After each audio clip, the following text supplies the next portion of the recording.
Hello everyone.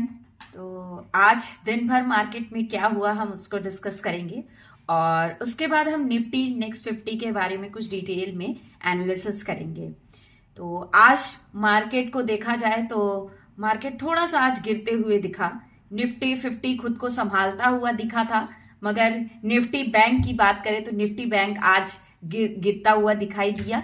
लेकिन आज बहुत ज्यादा तो नहीं गिरा है, मगर हाँ नेगेटिव में जा चुका है कल के मुकाबले। जिस तरह से निफ्टी बैंक देख रहे थे कि खुद को बहुत तेजी से रिकवरी कर रहा था इस चढ़ते हुए मार्केट में, मगर आज थोड़ा सा वो गिरता हुआ दिखाई दिया। Nifty next 50, mid cap, small cap, ये सब नेगेटिव में जा चुके हैं इस समय। और निफ्टी आईटी यहां पर खुद को संभाला हुआ था और पॉजिटिव में था, और निफ्टी ऑटो और निफ्टी मेटल नेगेटिव में दिखा था। अगर मार्केट मूड इंडेक्स की बात करें तो कल मार्केट मूड जिस तरह से एक्सट्रीम ग्रीड की तरफ गया था, आज वो फिर से ग्रीड की तरफ जा चुका है। तो ओवरऑल देखा जाए तो मार्केट आज थोड़ा सा गिरता हुआ दिखा हुआ है और मार्केट में ज्यादा बिकवाली भी नहीं हुई है। अब हम बढ़ते हैं नेक्स्ट तरफ। आप मेरे स्क्रीन पे एक चार्ट देख रहे होगे। अब इसमें आप देखोगे कि रिजेक्शन फ्रॉम 23,800 जो है, तो सबसे पहले बात करते हैं कि मार्केट आज कहां पर क्लोज हुआ था। मार्केट आज 23,668 पे क्लोज हुआ था मार्केट। और अगर हम रिजेक्शन पॉइंट की बात करें तो 23,800 पे मार्केट चढ़ा और उसके बाद 23,800 से तुरंत वहां से नीचे गिर गया, इसलिए इसको रिजेक्शन पॉइंट यहां पर कहा गया।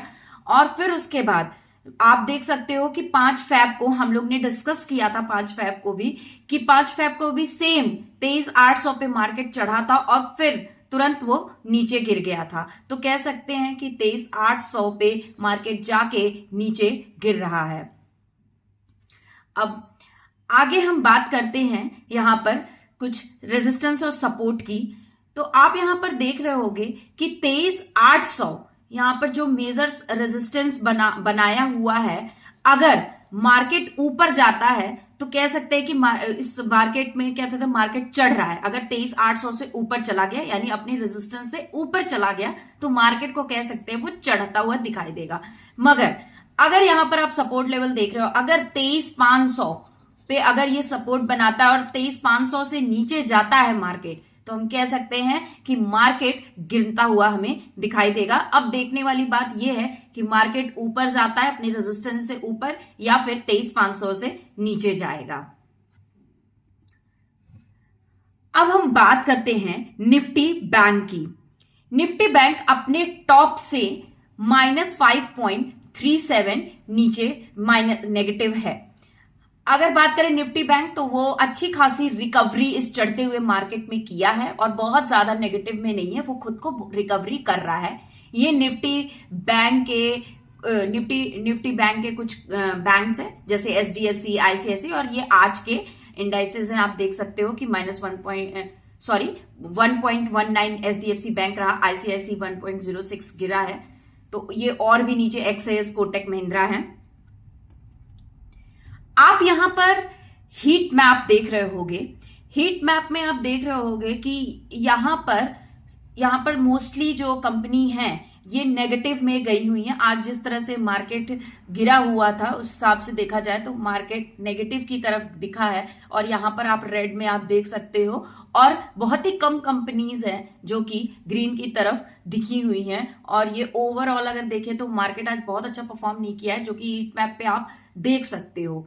तो ओवरऑल यहाँ पर काफी स्टॉक्स हैं जो कि नेगेटिव में गए हैं। ये overall finance sector, health care, chemical, automation, power, ये सेक्टर्स आप देख सकते हो ये काफी ज्यादा नेगेटिव में गए हुए हैं।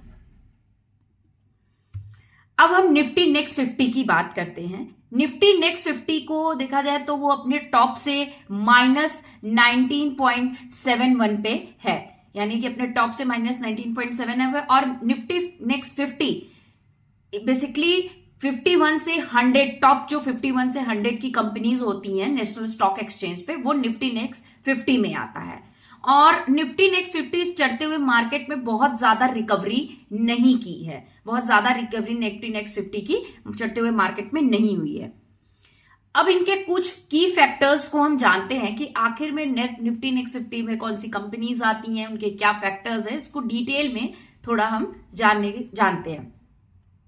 निफ्टी नेक्स्ट 50 जो होती हैं वो बेसिकली एक ब्रिज की तरह काम करती है निफ्टी 50 में और मिड कैप इंडाइसेस में। ये एक ब्रिज की तरह काम करती है और ये रीबैलेंसिंग का भी काम करती है। रीबैलेंसिंग का मतलब ये होता है कि जैसे जो भी अगर टॉप की कंपनीज, अगर कोई कंपनी अगर टॉप में आ रही है तो वो निफ्टी 50 जो निफ्टी नेक्स्ट 50 में थी वो निफ्टी 50 में चली जाती है। उनकी परफॉर्मेंस को देख के, उनकी की मेजर फैक्टर्स जैसे कैपिटलाइजेशन, लिक्विडिटीज, सेक्टर रिप्रेजेंटेशन, ये सारे इनके कुछ एनालिसिस पॉइंट्स होते हैं। इनको एनालिसिस करने, इन कंपनीज को एनालिसिस करने के बाद ये निफ्टी 50 में भेज देते हैं। कभी कभी ऐसा होता है कि निफ्टी 50 की कंपनी जो बहुत अच्छा परफॉर्म नहीं कर रही है और कुछ उनके एनालिसिस करके निफ्टी नेक्स्ट 50 में उनको भेज दिया जाता है। जो अच्छी लार्ज कैप की कंपनीज होती हैं, जो कंटेंडर्स होते हैं, उनको रीबैलेंसिंग करके निफ्टी 50 में भेजा जाता है। जैसे कि एक एग्जाम्पल देखा जाए तो जैसे जोमेटो और जियो फाइनेंशियल है,